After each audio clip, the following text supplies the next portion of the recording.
basteln wir uns ein Sommerspecial mit dem lustigen Titel Der typische YouTuber. Früher hatten wir auf dem Hof 10 Jäle. Ich war der Jälste und das blieb nicht lange unentdeckt. Sandra Lensch schreibt hier ganz deutlich, ohne Punkt und Komma: Du bist der Jälste, Lutz. Ich bin zwar erst ein paar Wochen auf YouTube, jedoch hast du einen YouTube-Partner. Was soll man da sagen? Früher auf dem Kutschbock hätte es was mit der Peitsche gegeben, aber heute sind wir arm und müssen die Kinder mit der Hand verprügeln. Handy King schreibt recht kritisch: Viele Videos sind echt Mist, Müll und somit Scheiße. Aber man weiß es erst nachher, darum schaut man einige Szenen lang. Und somit gelangen glücklicherweise wenige Klicks an echten Schrott. Das Leben ist super. Smile. Und immer wieder schwimmen Fragen nach der Technik an der Oberfläche. Like Snipes will wissen: Mit was bearbeitest du deine Videos? Und an dieser Stelle ist man froh, Abonnenten wie LP Retros zu haben. Der antwortet nämlich, und zwar völlig korrekt: Adobe Fireworks für die Grafiken, Magic Deluxe 2013 Plus für den Rest, und das alles steht auch mit Quellangaben da.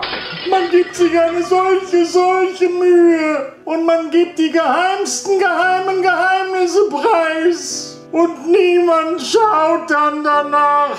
Oh, nicht enden wollender großer Jammer. Das ist grausam, das ist Folter, das ist Qual.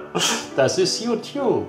Aber das ist nicht immer so. Es gibt auch nette Kommentare wie diesen hier. LP Retros schreibt: Ich finde deine Videos toll. Grinst. Und XX Darkest Night XX schreibt: Mensch, deine Videos verdienen viel mehr Klicks. Aber es scheint sich leider auch hier wieder zu bestätigen, dass nicht allzu viele ältere Leute im Internet zugegen sind. Aber sind das die wirklich typischen YouTuber? Die anständigen, lieben, netten Jungs, die sich täglich die Zähne putzen? Nein, das sind sie, weiß Gott, nicht. Wenn ich Kommentare unter andere Videos lese, steht mein Atem still. Von Hurensöhnen ist da die Rede. Von Zermalmen, Zerquetschen, Augen ausstechen ist da die Rede. Da fragt man sich, wer sowas schreibt. Wahrscheinlich wollen diese Weißbrotlutschern ihren Bitches und den Hatern imponieren. Früher auf dem Kutschbock hätte es was mit der Peitsche gegeben, aber heute sind wir arm und müssen die Kinder mit der Hand verprügeln. Der Altersdurchschnitt hier auf YouTube liegt gerade mal bei 15 Jahren. Die Masse der Besucher wird bestritten von 8- bis 18-Jährigen. Und diese harten Kerle sondern die fürchterlich bitterbösen Sprüche ab, damit man Angst vor ihnen haben soll, die Milchbärte. Darum, wenn man aufs Bild trifft und den Kanal aufruft, wird man nicht selten vom Schlag persönlich getroffen. Kein einziges eigenes Video, nustens nicht. Zero. Niente. Null. Nada. Rien va plus.